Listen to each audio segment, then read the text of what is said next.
I'm going to make the second part of this video about the Charley Lau Hriniak hitting method. Even though the weather's not very good, it's been raining, it's kind of mucky out here and it's chilly. But I just want to fit this in before I let the time get away from me any farther. My feet continue to bother me, and in fact my left foot injured my right foot again, but I still can put more weight on it than on my left foot. So I'm going to be batting right-handed. Because as you see, I will put a lot of weight when I go into this Lau crouch that you know from Tim Raines and other guys. A lot of gnats out here. I've got the angle of the camera kind of odd here because you can see my little machine and you'll see me somewhat from the back instead of straight on the side, because I want you to be able to see some of where the ball's headed. I want you to be able to look at the trajectory maybe.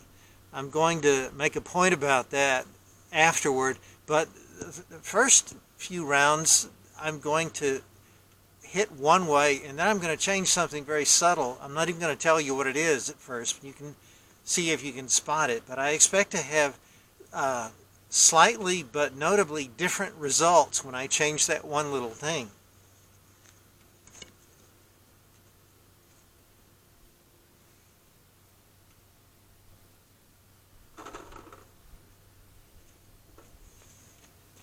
Okay, I think I got about 10 in there.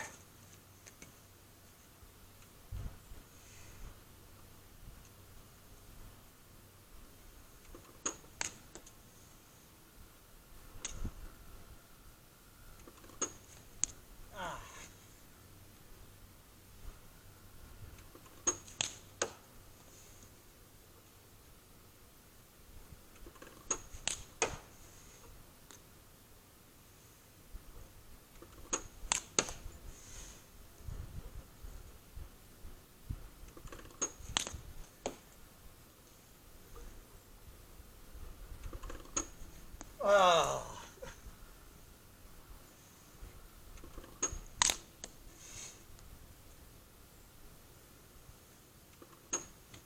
Is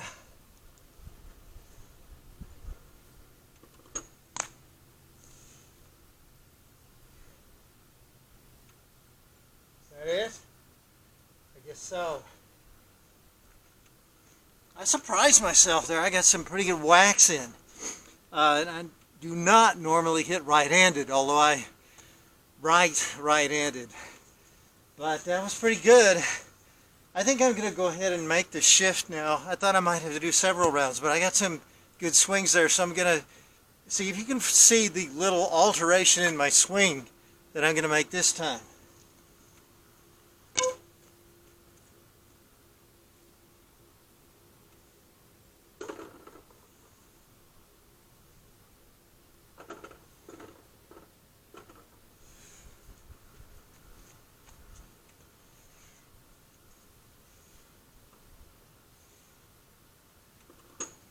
I wasn't ready.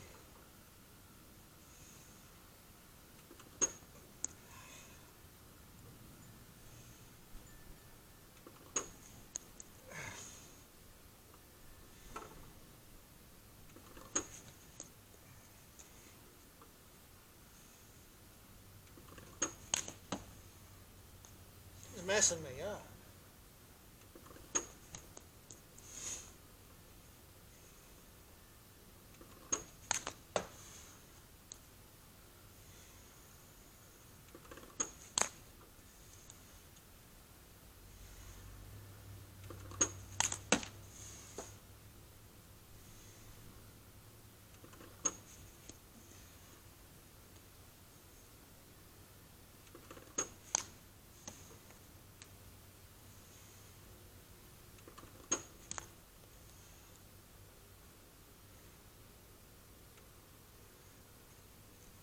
You know what?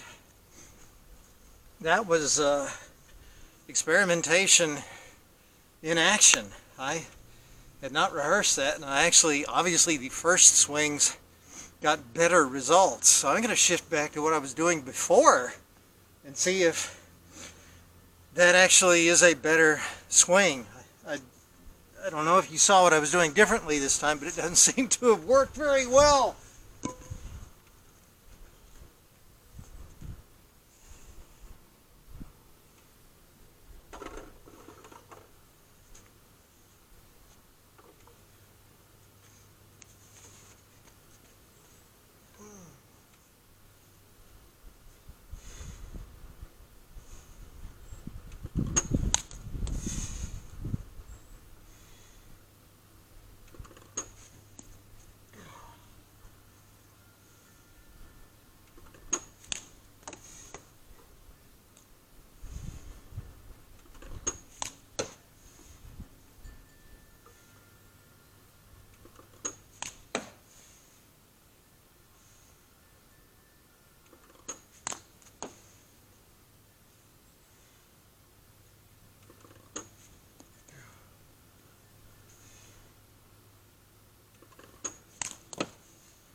Okay, what was I doing differently?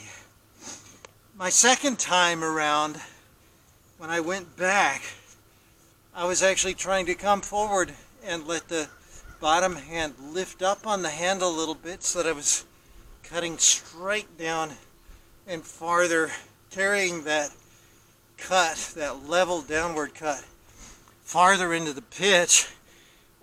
The first and third times I clearly got better results, and I was not doing anything but just gathering the weight back and then not taking a stride on any of these, but just pumping my back leg.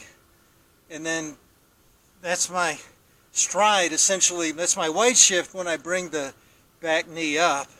I shift into the ball and just carry the stroke through it. Now, I didn't do the one-handed Lau Hriniak finish on any of these because I'm just not real comfortable with that.